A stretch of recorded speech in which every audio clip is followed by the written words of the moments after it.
Yo, what is up, Duke Nation? It's your boy, Coach Duke, back with another video. And in today's video, man, I'll be bringing to you guys the best inside glass cleaning lockdown center badges in the game for defensive rebounding, finishing, and much more. You guys have been begging me for this in my streams, in my video comments. Yo, Duke, what are your finishing badges? Yo, Duke, what are your defensive badges? Well, today, guys, I will finally be bringing it to y'all, man. So I hope you guys enjoy.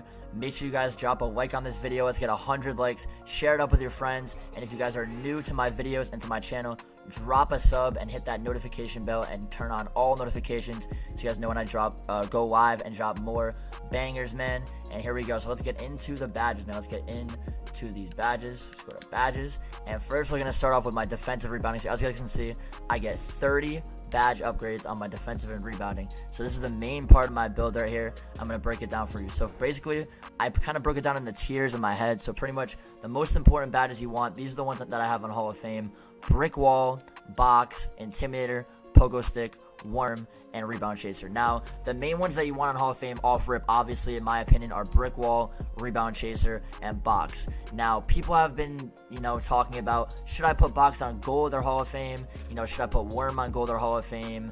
Do you need intimidator on gold or Hall of Fame? And also, I also forgot pogo stick. Pogo stick, put it on Hall of Fame. You heard it here first. This is arguably my favorite badge in the game. It is so OP. I abuse it so much when I have a center trying to paint smash me, or two centers trying to paint smash me on twos. Pogo stick is so OP, man. So make sure you have brick wall, obviously, to set big bodies on Hall of Fame. Rebound chaser to chase boards, the main part of your build on Hall of Fame. And pogo stick on Hall of Fame. Now, intimidator and worm, I have these on Hall of Fame just because a lot of people say worm is overrated. In my opinion, you could put it on gold, but I would put it on Hall of Fame because it really helps me sometimes when I'm getting boxed out. Even without, I don't have rebounding takeover. So many inside glass locks, they choose rebounding takeover, so they don't really need worm on Hall of Fame. But I have rim takeover. I messed up on that. So worm Hall of Fame actually helps me a lot break out box outs, without that takeover. And then intimidator Hall of Fame, it's just always been, since the beginning of the year, I've always had it on the Hall of Fame. People have been switching it to gold, even silver, but in my opinion, leave it on Hall of Fame. And then this is where it kind of gets a little tricky. So when you get to this point, I have, as you guys can see, I don't have any silver or bronze badges. I have chase down artist gold and rim protector gold. I had rim protector Hall of Fame for a while, but after a while playing with it on stream and stuff like that, I realized that you don't really need it on Hall of Fame. It's not that important, especially if you have intimidator, pogo stick, stuff like that already for defense. It does improve your ability to block shots, but I feel like I can still, have the same defensive impact with it on gold. And then chase down artist gold, this is a recent change that I made. I swapped around with like a lot of, clamps, moving truck, defensive leader. I swapped around with those a lot. But I decided recently to put chase down artists on gold, and this is why. I have realized that a lot of times since this year, screens are so OP this year that if you have a center that knows how to set big bodies, which most people do this year, most insides do, you're going to have to switch. You cannot hedge this year. It's literally impossible. You have to switch and pick up on the guard on the outside.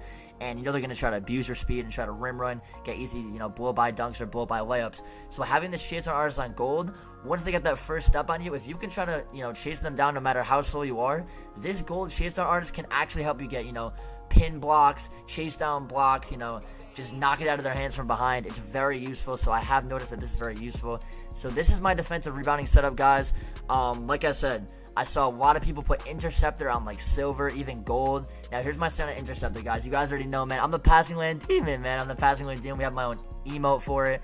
I'm like the only one saying that, saying passing lane demon. I think I came up with it my own. So, I don't really need it, bro. It's not, I don't just say it for no reason. I really am a passing lane demon. Like, I feel like if I put interceptor on even bronze, it would do nothing, bro. I am good enough on my own without this badge to, get passing lane steals. I have passing lane IQ. I know how to read passing lanes, just my 2K IQ over the years. So I don't even need that on anything. And then I also saw some people put clamps on silver or defensive leader on silver. But over time, I just realized, they weren't really doing much for me. So this is my defensive rebounding badge setup, guys. So y'all leave your opinions in the comments. And now we're going to get on to the finishing badges. So for finishing, I have 16 potential upgrades. This one is not that important. My setup can't be as good as I want it to be because I only get the main 16. My main pie chart is the red, so it's mainly defense. Excuse me. So for the finishing, as you guys can see, I have gold contact finisher, gold putback boss, gold relentless finisher, gold lob city finisher, silver fancy footwork, and silver consistent finisher. Now, I didn't used to have fancy footwork. I used to have pick and roller and drop stepper, I believe, or even back down punisher, and I used to have consistent finisher on gold with fancy footwork not even on anything. Now, over time, I did realize that fancy footwork is actually very important, man, because there's a lot of times where my guard's getting clamped and I get the ball forced to me with like 3 or 4 seconds, and I can create off the dribble doing a little hop step into a dunk or into a layup, and just help me finish around the rim a lot better. And I want that quicker, footwork around the rim, so that when I do that move, I don't like fall, lose the ball, turn it over, stuff like that. I want to be able to keep the ball, strong in my hands and finish around the rim with a big contact dunk. So I feel like having silver fancy footwork is very useful for me. And then consistent finisher, I bumped that down to silver because I realized having it at gold and silver isn't that big of a difference. So I bumped it down to silver so that could open up fancy footwork on silver. And also a new thing I did, I bumped putback boss up to gold. As you guys know, with only 16, you can only max at gold. You can't get any Hall of Fame finishing badges.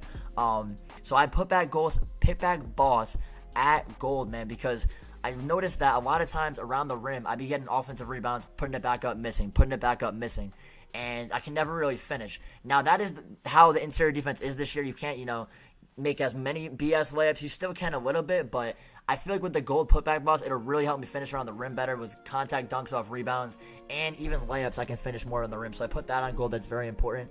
And with my other gold badges, I've had these on gold since the beginning of the year. Contact finisher on the rim, converting contact layups, dunks, and traffic.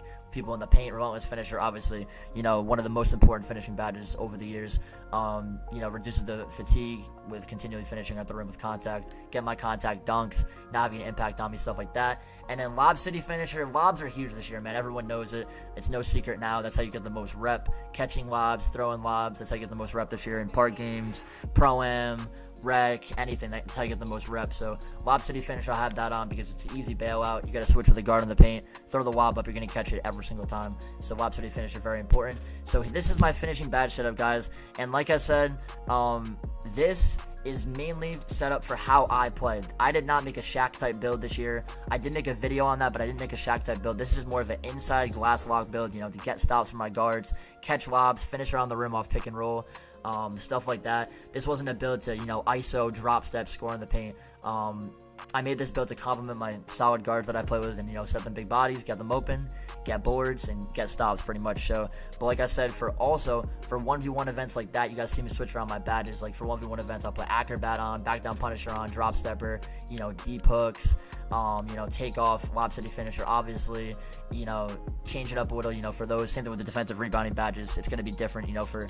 1v1 events where I'm the only one scoring. But when I have teammates, this build is just for a complimentary, build to, help them out and, get more buckets. So the 95% of the time, these badges are, what goes for my game style. And then as you guys can see, the last part, I only get one shooting and one playmaking badge. So for shooting, I just have bronze catch and shoot. I mean, sometimes, late in the shot clock, I'm not a shooting big, but sometimes I just pop out to the midi. I have Steph Curry on, so I just pop it to the midi, no quick draw, obviously, but sometimes, off their dimer with bronze catch and shoot, I can, make some midis. It's not too bad. I don't really shoot at all, so it's not that big of a difference.